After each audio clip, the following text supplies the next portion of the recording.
Welcome back to Surviving Gielinor, the series that places you into the canon, full-scaled version of RuneScape. Using the books we find in-game, the NPC dialogue, and the published RuneScape novels, we're finding the route that gives you the best possible chance of survivability in this unforgiving medieval world. You're not here as your player character, you're here as that level 2 man, and you have to figure out how to stay alive. Previously, you completed Sheep Shearer over the course of 3 days, earning 60 gold. You stayed at an inn, had an existential crisis about what XP is, and you figured out that the prayer skill might actually be real in this world. At the end of every episode, you all vote on what route to take next, and it looks like the majority of you wanted to complete Restless Ghost, and it's time to start packing, because we're headed through the forest.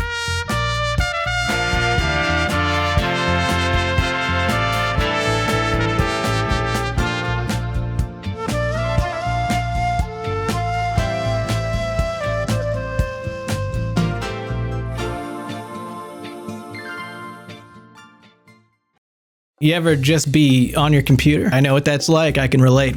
This is a relatable moment we're having. Starforge Systems and Oldschool Runescape have collaborated to make an epic collection. This here is a Ducky Tinker 75 keyboard. Cherry MX2A red linear switches. I'll let you have some of it on the house. They got the logos on the F keys in case you ever forget which button to press. Click the link in the description right now. Go click it. There's also a Zuck novelty keycap. All of them are individually printed and hand painted. Talking computers, mouse pads, wall art. When I look down at my mouse pad, it motivates me to go to Tob. A bit of Theater of Blood action. Not the raid, the star at the bank. I'm mining that right now. Even if you're not feeling old school stuff, they've got so many collections on there to choose from. If you click the link in the description, you'll see all of these collections. You'll see them right in front of your eyes. Any Freerun fans out there? Go to starforgepc.com/J1MMY. Check out the pre-builts, check out the cases, the keycaps, the mouse pads. The link is right there. You don't have to do anything except click once. Just try it out, see if you like it. A big thank you again to Starforge for sponsoring today's episode. Now, before we head out on this unpredictable and terrifying journey, there's a few comments, questions, concerns that I'd want to address from some of the 2,400 comments from the last video, which, speaking of, thank you guys for getting so into this. You're not all as bad as I thought. As long as you continue commenting and continue liking the video, do those two things, and I might continue feeling this way about you, this positive feeling I'm having. So let's talk about a few misunderstandings about this world that we're in. Hear me out. Waterfall quest, just to see how fast we die. Allow me to give you a little reality check, okay? If you made it to Kandarin, if you found yourself starting Waterfall quest, you would not want to die because you spent months getting there. If you headed straight to Kandarin, beelining there straight from Lumbridge, I would be mind blown if you made it out of Misthalin. I mean, if you want to speedrun dying, just run into the castle. Try breaking in. Those guards are bored out of their mind. They'd love for you to try something like that. I am that man, the man with actual infinite gold in his pockets. Solid start, to be honest. Now, I can see why you'd think this. Unfortunately, very different universe. That's not how this works. The whole infinite coins in pockets thing, it's a player character exclusive. You gotta get that out of your mind. Yes, if you go into that man's pockets and, dig around for a little bit, you might find some coins. But if you take them out, there's no longer coins in his pocket. If you try and fish your hand in again, you're just gonna be touching his thigh through a very thin piece of fabric. Now you've added sexual harassment on top of your intent to steal. So maybe don't get too greedy. Imagine a mysterious old man popping up while you're going for a dump. Yeah, random events are in the same realm of Tutorial Island NPCs. Without the player character, there's no need for them, so they don't exist here. You're fine. You can do that in peace. Don't think I didn't take a screenshot of those extra poll answers that mysteriously disappeared. I know what you did behind Bob's brilliant axes. Yeah, thanks, Ant Venom. Minecraft defector. I remember 15 years ago. I know what you did. Okay. It's not been long enough for me to forget that. Yeah, I figured the poll answers under other would be submitted to me anonymously, that I would just see suggestions, but they got immediately put up as actual votable answers. So yes, for a short while, there were an abundance of comments talking about how they would go behind Bob's brilliant axes, defile the bushes there as I watched in awe. I can't show that. Not for free. Now, regarding the 39% of you that were hoping we would take the swamp,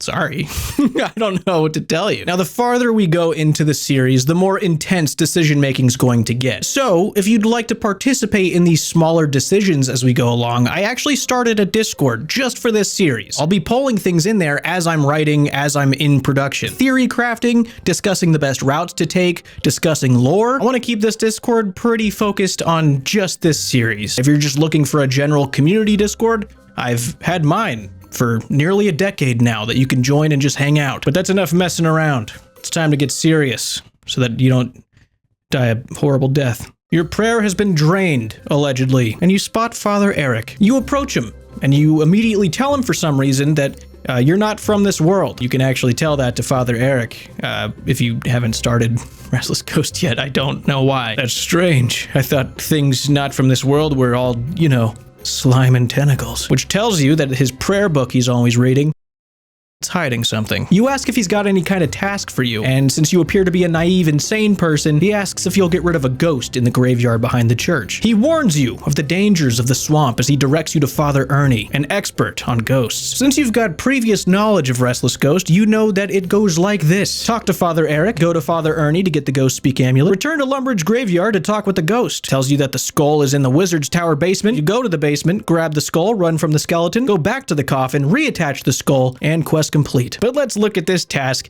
in this Gielinor. We know that Father Urhney's house is still at the end of the swamp. We're gonna get there through the forest, but there's no mention of this forest in any of the novels. I also know that there's no mention of this forest in the NPC dialogue or any of the books in this game. During the series, we're gonna have to look very closely at NPC dialogue. 8sat has created a tool just for surviving Gielinor that we've decided to call osrs.place. You can search up any word or phrase, and it'll show you every time it pops up in any NPC dialogue or any book in the game. It's now easily accessible. So with this, I can do a search for miles or days and see where that's mentioned to try and get some references of distance. Unfortunately, most of the dialogue in the game about travel and about distance is kept pretty vague because the devs never needed to worry about that for any reason. This is one of the coolest OSRS tools ever created. Big thank you to Jake 8sat for making this. He's got a coffee link on that website if you do want to show him any support. So, you know, thanks, Jake. So today and many days to follow, we'll be guessing a lot of the distances. The only mention of this forest and distance is from Duke Horatio during the Rune Mysteries quest, when he's telling you how to get to the Wizard's Tower and says it's just southwest of here. It should not take you very long at all. And this is tricky because it's one of two things. Duke Horatio is talking strictly to the player character in that game world, the non-canon Gielinor, where the distance from Lumbridge Castle to the Wizard's Tower is quite literally a 30-second jog, which would make what he said completely true. Or he's just sort of underselling how far away it is so that you'll be willing to do this. I'm thinking it was the underselling one. I think that's what we're gonna go with. The distance from Lumbridge Castle to the stone road between Draenor Village and the Wizard's Tower is a 2-day journey. It's about 25 to 30 miles in length, I've decided. I'd say the dirt road to the fence that separates the forest and the swamp is about 10 miles in length. You'll be making that trip twice. 4 days round trip. Forests are easy to get lost in, historically, and there's a surefire way that you don't get lost here. This is a man-made path. People have traveled this before. Many a feet have walked this. Now, along this path, we've got a few problems to deal with. First being, we've got a goblin problem. A lot of goblins are hanging out over here, and I think I know why. These goblins are angry, and they're looking for something, someone. Multiple someones, even. Purple-robed someones who may have wronged them in countless ways. Right here at this demolished, abandoned church-looking building, we've got an organization, one of the most notorious organizations in all of Gielinor, the Humans Against Monsters, HAM, as we know them. They've got their bad apples in there, okay? But I mean, they're not gonna see you and think, you know, I don't like that one. You got that going for you. That's a huge plus. The danger in this forest that would concern the most people, it's not the HAM members, it's not the goblins. It's the giant spiders. Some of you are panicking so hard you're right arrow clicking right now. You're pressing it, hoping that I get it off soon, and it's still there. The largest spider we've seen on Earth is like 11 inches. That is a medium-sized dog spider, is what that is. You know, I think even people who are fond of spiders might be taken aback. I'm driving these people nuts. They're like, how is he still on this? How is it not gone off my screen yet? Are you likely to run into one of these if you stay along the path? Do they like paths? They probably don't. This really emphasizes our reasoning here to take the dirt path, because I feel like you're just minimizing your chances to run into spiders and wildlife. They tend to know to not go near paths where people are traveling if they don't like people. But if you're just winging it through the trees, I mean, anything can happen. A concern I also had was this mugger here, this level 6 mugger. Pretty far off the path, but we don't know how regularly he makes trips to that path to see if he can do what he does best, which is what he's named after. He doesn't have any weapons, so that's nice, but this guy looks like he's got absolutely nothing to lose, so you probably just don't want to have a run-in with him. Your 50 coins that you still have? That's a lottery win for him. Now, I previously brought up the possibilities of bears being in here because there was bears in this forest at one point, and truthfully, I don't know if they're in the forest or not. Bears are in forests. That's where they reside. So there is a possibility they're in there. The path, dude, just stay on the path. We've got to get ready for this trip. We'll need food, water, and basic tools. And since we're about to start packing, let's talk about the inventory. If you recall last episode, I made it abundantly clear that your character was not putting anything in a magical bag. They were carrying everything they owned everywhere they went. And I saw a few of you very upset at this, saying, oh, we get 28 inventory slots. And to that I say, what is an inventory? The shop owner has an inventory. He keeps an inventory of his shop for his shelves. Surely you don't think that I've started you in this series with a magic bag that solves 90% of your problems. No, there's 287 entries breaking the fourth wall as NPCs acknowledge a player's inventory being full. And not one of them mentions having an inventory of their own. Even if inventories did exist, you don't have one, okay? Let me just say it. You don't have one. You're a level 2 man. No level 2 man in this world has an inventory. They've got backpacks. There's one with a backpack. I'm gonna say the general store does sell backpacks. You walk into the general store with your shopping list. Backpack, map, hatchet, knife, tinderbox, spade, and something to hold water in. A knife is 7 coins, a map is 1, tinderbox 1, a spade is 3. This general store sells jugs. We're gonna say they also sell leather water canteens, kind of close to a water skin. You buy one of those for 3 coins. Very weird prices, by the way. That's gonna be one of the best knives ever if it's stacked up against everything like that. Yeah, this general store does sell backpacks. It's normally 10 coins, but since you're buying so much from them, they're appreciative of that, and they give it to you for 5. They give you a half off. Bob has a monopoly on hatchets, so they direct you there. Bob destroys your savings. You pay 16 coins for a bronze hatchet, leaving you with 14 coins to your name. Now, you're probably wondering about this backpack I've given you. You know how many inventory slots are in this backpack? And I don't know how many times I need to tell you, inventory slots don't exist. That backpack exists. Whatever you could fit in there is gonna fit in there. To represent this as best as possible, I've gone to my local general store and purchased the same items that you did. I got this leather water bag thing that kind of looks like a water skin. I'm sure they'd have something like that. I got this knife that kind of looks like the knife that we have in the game. The real knife, by the way, it was cheaper to get that than a prop knife. I think a tinderbox, the point of it was to hold flint and steel, but we're just gonna toss the box itself and keep the flint and steel and put it in a little sack and save an entire backpack worth of space. We got our axe, a real axe that I own now. Got the map, and we can have the shovel hanging out, and everything fits fine. You're good. Now, what about food? A lot of people are thinking they'll be able to fish, which I'm sure some of you are great with your Bass Pro Shop Pen Squadron 4 Elite casting rod, but guess what? Your fishing rod here is a stick and a string, if you can even find a string. I'm assuming it would be really hard to catch fish. There is fish in the river nearby, because, you know, there's fishing spots near the goblins. I just don't see the average person having much success doing that. You outdoor fellas, you tell me how you'd handle that, because I have no idea. We're not going to be fishing. This is why I do want to start the Discord. It will open up for conversations like this. You know, some survivalists out there would be able to tell exactly how they handle this. My gut instinct is we go for that wheat field, and we either ask nicely if we can have some, or we just kind of steal some.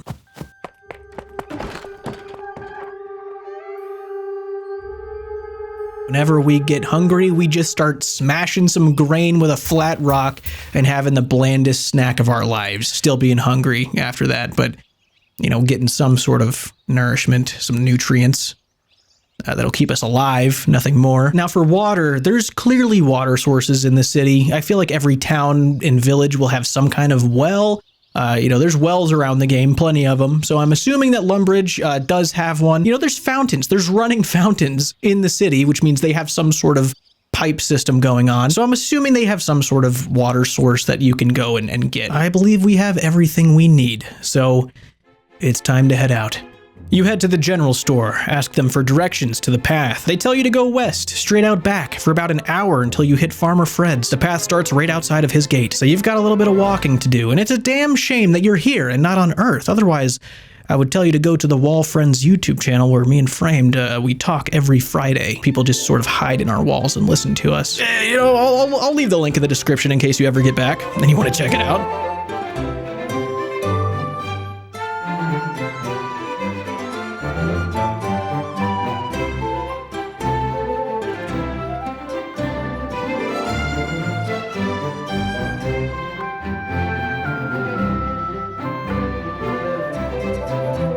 As you walk, you start noticing a slight increase in loitering goblins around the trees. They see you, but they hesitate. They don't bother you. About 2 hours into the walk, you stumble on what you would call a small horde of goblins. They are very much on the path. They're staring right at you, which is a terrifying thing to realize. And there's also some behind you now suddenly. The group approaches you, and the one in charge says, "Dumb human, I catch you going to secret human base." The goblins, of course, are thinking that you're heading towards the Ham hideout. You're one of them, since the fork in the road that leads to their hideout is about a quarter mile ahead. And here we are, ladies and gentlemen, our first real encounter. Welcome. Believe it or not, I've never played a game of D&D in my life, so I'm gonna try and wing this a little bit here. From what I understand, when you get to an encounter like this and you need to roll and do a skill check, I have to basically give the encounter a number, and on a 20-sided die, you have to roll it. If you hit that number or higher, you're good to go. You passed, it goes the way you wanted it to go. If you hit lower,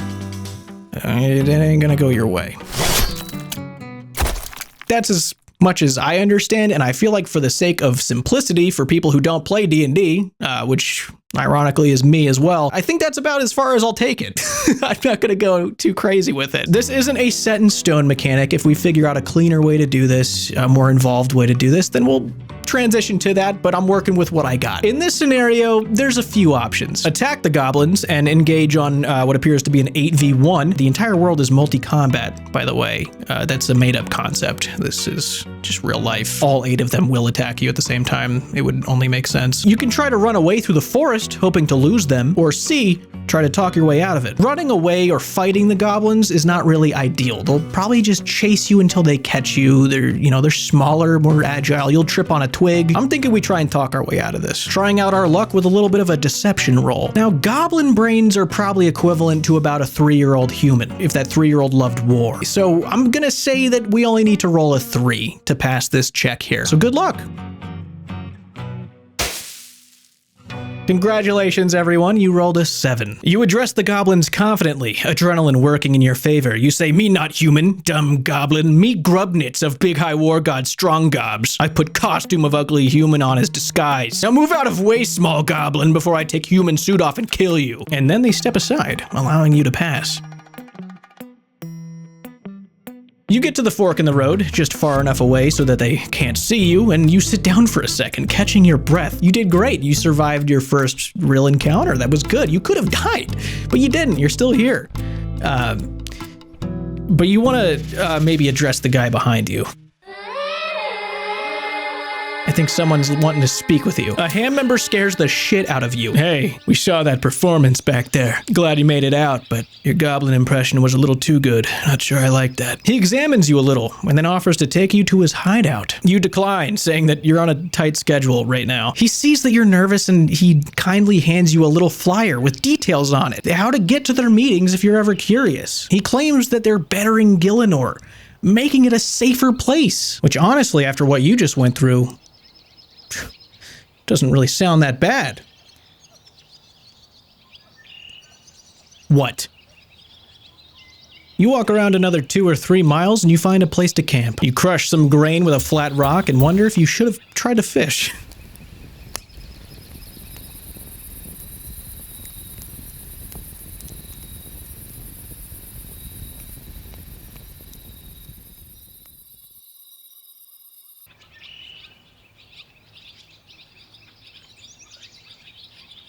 You get an awful sleep. Nice tree trunk as a pillow. Something you're getting way too used to. Now, typically on this dirt path, you would make a left as soon as it's time to get to Father Urhney's, as soon as you're adjacent to it. But you don't know when that is. So you have no idea where that left turn is. There's no indication that this way to Father Urhney's, none of that. You don't know if it's going to be too early, too late. There's no one around to tell you if it's a good time to turn left into this forest. So what you're going to have to do is follow this dirt path all the way to the stone road. And once you're at that stone road, you know it's time to follow it to the tower and then follow the coastline until you see his house. So that's exactly what you do. You start your second day and you get going. On the path, you don't have any true encounters. You might see a goblin here and there, a spider chilling out but not bothering you on the road. Fairly uneventful. You make it to the stone road, you make a left, and you walk for about 30 minutes.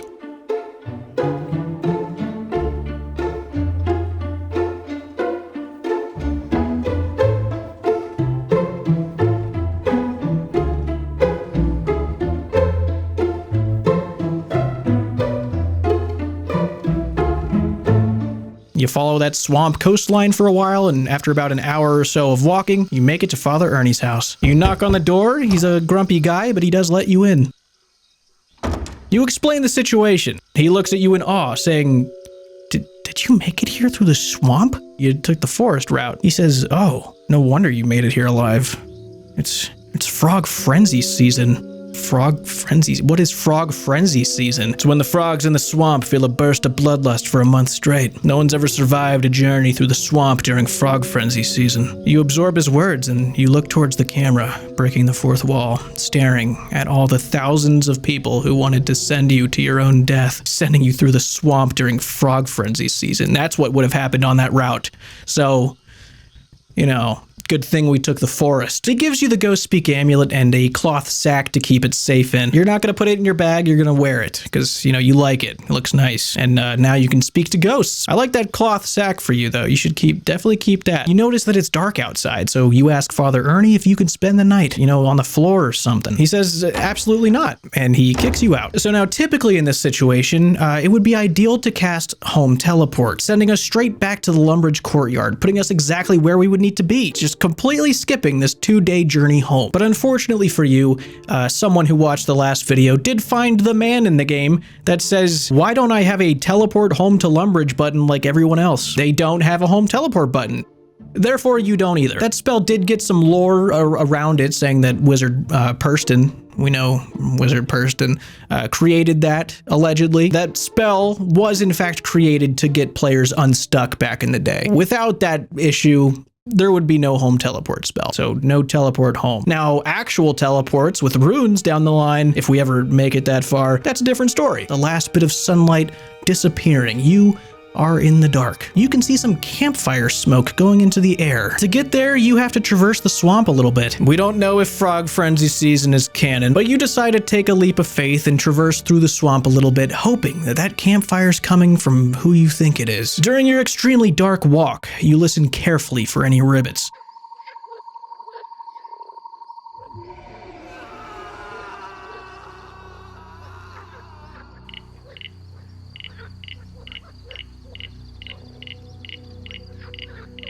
As you make your way through the swamp, you get to a clearing. And there, waiting for you, like it's been waiting its whole damn life for you to emerge from those swamp trees, a giant rat. A nocturnal, aggressive, giant rat. Our options for this encounter? There's only one. We're about to get our first taste of combat.